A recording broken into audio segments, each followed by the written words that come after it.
of sin and the cycle of even good people. You know, they're praying, they're reciting Quran, they're even doing Umrah, ibadat, but at the same time they can't get away from certain evil practices in their alone time.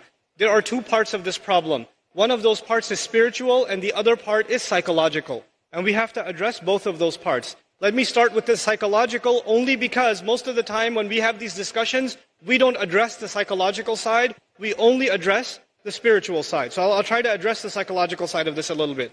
You have to understand that in psychology, there are triggers. In other words, there are certain situations that make your mind, release certain chemicals in your brain, and they make you want to do some things in certain settings. There are triggers. So for example, for a young man, I'll give a crude example. A young man is watching an action movie, and he's watching the movie and he sees a beautiful woman. And as soon as he sees that one scene, his mind gets triggered. And he pauses the movie and watches something far worse. And he gets into the habit of doing that. It wasn't the movie itself, it was just that one thing that triggered it. Or for some people, when they go back into their apartment or in their room, when they're alone by themselves, bad things happen.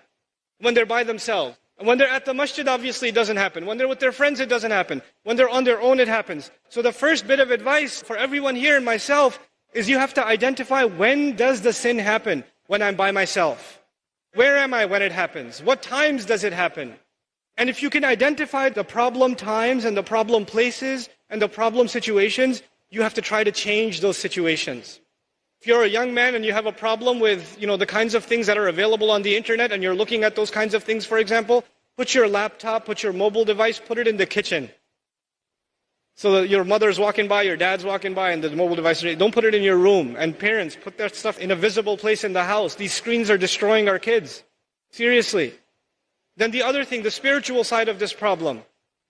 It is normal for a human being to make tawbah to Allah and then go back and do the sin again because we are khatta'un. The Rasul of Allah ﷺ described us not as khati'un, but khatta'un. Kullu bani Adam, khatta'un. And khatta' is a sighatul mubalagha. It's called the hyperbolized state. What that means in simple English is the one who repeats mistakes over and over and over again. Like a khabbaz makes bread over and over again. A khatta' makes mistakes over and over again. So that will happen. It's inevitable that some sin will occur over and over again. However, if in the back of your mind, the moment you made tawbah, you are already thinking about 3 weeks from now, I'm going to be doing this again anyway. If you're thinking that in the back of your head, then لَيْسَتِ التَّوْبَةِ لِلَّذِينَ يَعْمَلُونَ السَّيِّئَاتِ. Tawbah is not for people who continually do evil deeds. They've already accepted it. Allah says, وَلَمْ يُصِرُّوا عَلَى مَا فَعَلُوا. They don't insist on what they did. In other words, you have to make a serious, verbalized, conscious commitment. This has to stop. Not that one time you cry and you turn to Allah, I'm so sorry, I can't believe I did this, and you don't do it, You have to figure out a way to get away from this entirely, a serious commitment to yourself. And if you can't do it on your own, seek the help of friends. Seek the help of people you trust. I know it's embarrassing sometimes, but we all need counsel and help sometimes. And when you realize that it's been going on for years, and you haven't been able to get out of it, it is time to seek someone else's help. Which is why in the ummah today, psychological and spiritual counseling is so important.